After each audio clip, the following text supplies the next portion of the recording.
பாலபாரதி ஒரு முக்கியமான கேள்வி அவங்க முன்வைக்கிறாங்க. பிரதமராக மோடி இருக்கிறார் இன்னைக்கு, அவர் தான் இன்னைக்கு வெற்றி வேட்பாளராக இருக்கார் அப்படின்னு பிஜேபியில் எந்த தயக்கமும் இல்லாமல், அல்லது அந்த கூட்டணியே கூட பிரதமரை இங்கே அதிமுக கூட சொல்கிறாங்க பிரதமர் மோடி முன்னிறுத்தி எங்களுடைய கூட்டணி இங்கே இருக்கும் அப்படின்றாங்க.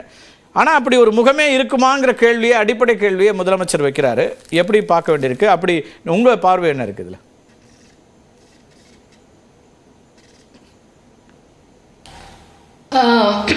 முதலமைச்சர் சொன்ன அந்த வார்த்தையில் ஒரு பொருள் இருக்குன்னு தான் நான் பார்க்குறேன். ஏன்னா இப்போ அமெரிக்காவுக்கு போகிற பொழுது ஒரு பெரிய அளவுக்கு பாஜக பிரச்சாரம் பண்ணிட்டு இருந்தது.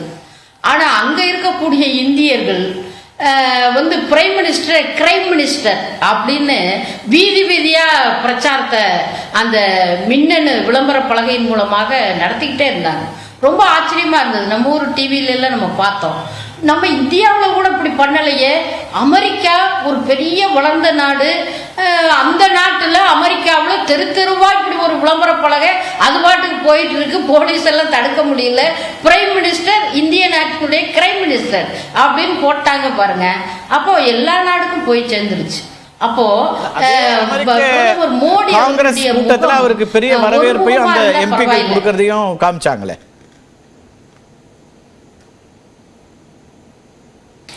காட்டியிருப்பாங்க. அதுவும் காட்டினாங்க, இதுவும் காட்டினாங்க. ஏன்னா மோடிக்கு பல முகங்கள் இருக்குல்ல. அந்த முகங்கள்ல பெரும்பகுதியான முகம் என்பது கிழிந்து தொங்கிக் கொண்டிருக்கிறது என்பதுதான் இன்னைக்கு வெளிப்படையா தெரியுது.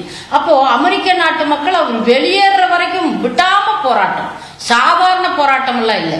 நாடாளுமன்றத்துக்குள்ள அவரை கௌரவிச்சது இந்திய நாட்டின் பிரதமருக்காக இல்லை, அமெரிக்கா சீனாவை எதிர்க்கணும். அப்போ அதுக்கு தன்னுடைய கூட்டாள கையாள வைப்பதற்கு இந்திய பிரைம் மினிஸ்டர் உள்ள பேச சொல்றாங்க.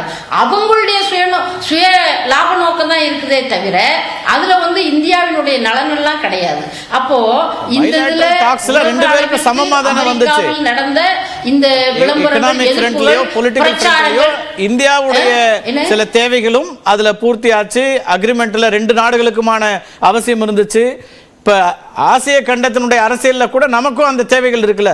இப்போ இந்தோ பசிபிக் ரீஜன்லையும் அந்த தேவைகள் இருந்துச்சு. அதனால ஒட்டுமொத்தமா அந்த பயணமே எதுவுமே பயனில்லை அப்படின்னு நம்ம சொல்ல முடியுமா? அங்க அமெரிக்காவில் 2வது முறையா ஸ்டேட் விசிட் அழைக்கப்பட்ட பிரைம் மினிஸ்டர் அப்படிங்கிற அந்த நிலைமையும் இருக்குங்கிறாரு சம்பத்.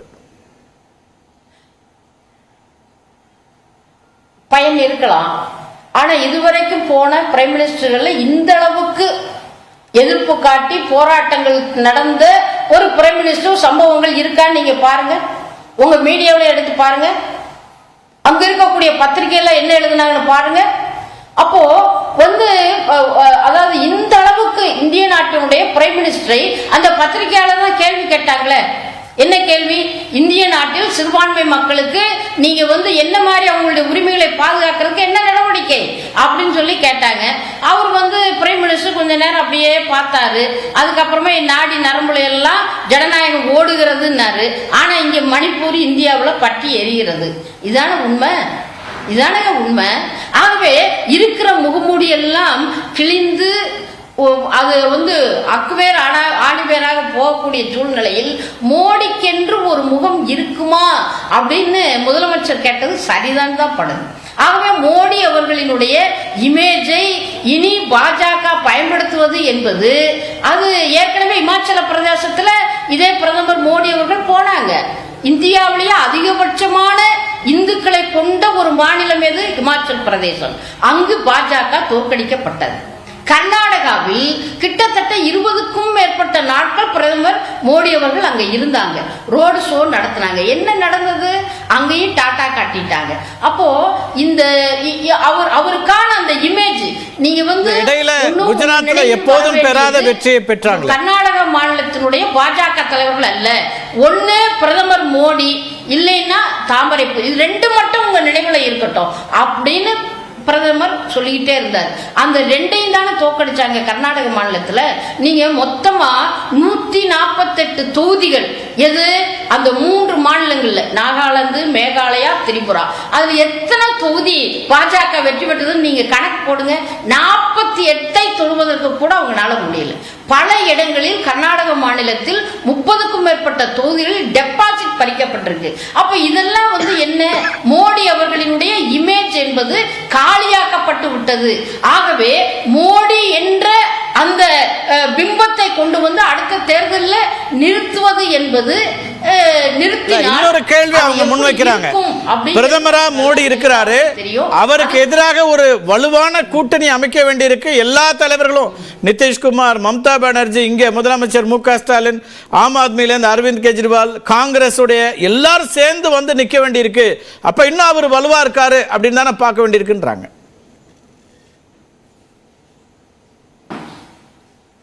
யார் வலுவா இருக்காங்க? பிரதமர் மோடி தானே. அப்ப பிஜேபி ஆட்சி பொறுப்பு, அதுக்கு எதிராக தான் இவ்வளவு பெரிய கூட்டணி ஒன்னா வர வேண்டி இருக்கு, தோல்வி அடைய வைக்கணும்னா அப்படிங்கிறாங்க அவங்க. ஆமா, அவர் ஒண்ணு தனிநபர் இல்லையே, தனிநபர் இல்லையே. அமலாக்கத்துறை அங்கதான் இருக்கு, அப்புறம் வருமான வரித்துறை அங்கதான் இருக்கு, மத்திய புலனாய்வுத்துறை, இன்னும் சில நேரங்களில் நீதித்துறை, நிர்வாகத்துறை, அதே மாதிரி பத்திரிகையாளர் துறை, எல்லாமே அரசாங்கத்தினுடைய அத்தனை அமைப்புகளும் இன்றைக்கு பாஜகவினுடைய ஊடகங்களாக அது அல்லது அதனுடைய முகவர்களாக அது செயல்பட்டு இருக்கு. அப்போ பிரைம் மினிஸ்டர் மோடி என்ற நபருக்கு பின்னாலும் முன்னாலும் அதிகாரத்தினுடைய எல்லா வகையான அரசு அமைப்புகளும் அவங்களை சுத்தி நிக்குது. அப்ப அது எவ்வளவு பெரிய படைங்கிறீங்க, சாதாரண படைங்கிறீங்களா? அதுக்கு மேல அவங்களுடைய இந்துத்துவா மதவெறி பிரச்சாரம், சமூக விரோத சக்திகள் முழுமையா அதுல இருக்காங்க. காவல் நிலையங்கள் வட மாநிலங்களில் கைகட்டி செயலிழந்து அங்க பார்த்துக்கிட்டு இருக்கு. அதனாலதான் ஒரு இளம்பெண் துப்பாக்கியால் சுடப்படுகிறார், ஒரு முன்னாள் நாடாளுமன்ற உறுப்பினர் துப்பாக்கியால் சுடப்பட்டு காவல் நிலையத்துக்கு முன்னாடியே மரணமாகிறார். இதெல்லாம் சினிமாவுல கூட வரலைங்க. சினிமாவுல வந்திருந்தா இந்த டைரக்டர் ஏதோ மெண்டல்தனமா எடுத்துட்டாருங்க. அதாவது இப்படி எல்லாம் நடக்காதது ஒண்ணு எடுக்கலாமான்னு நம்ம பேசுவோம், விமர்சனம் பண்ணுவோம். ஆனா நடக்குதே. பாஜகவினுடைய ஆட்சி அவர் ஒரு வலுவான முகமா இல்ல, இன்னைக்கு மாற்றங்கள் வந்துட்டு இருக்கு. வட மாநிலம் பேசலாம். எஸ், நான் பேசலாம், தொடர்ச்சியா பேசலாம்.